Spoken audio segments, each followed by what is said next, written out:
lagi kang masasaktan kung sa tao ka nakatingin. Kahit leader pa yan, kahit church pa yan. Let's be real, may mga nasaktan sa simbahan. May mga umalis dahil sa maling tao. May mga nadismaya kasi akala nila perfect ang church, perfect ang leader, perfect ang sistema. Pero ang totoo, lahat tayo, pastors, leaders, volunteers, even you and me, we're all broken people.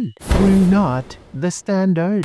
We're not the savior. Kaya kung dun ka titingin, laging may pagkukulang, laging may pagkakamali, at laging may sakit. Pero si Jesus, He's the only one who will never fail you. He's the same yesterday, today, and forever. Hindi siya nagbabago. Hindi siya mapagkunwari. Hindi siya nagkukulang. Yes, respect your leaders. Yes, honor your church. Pero, wag na wag mo silang gagawing idol. Wag mo silang gawing compass o anchor. Sabi nga sa Hebrews 12 verse 2, let us fix our eyes on Jesus, the author and finisher of our faith.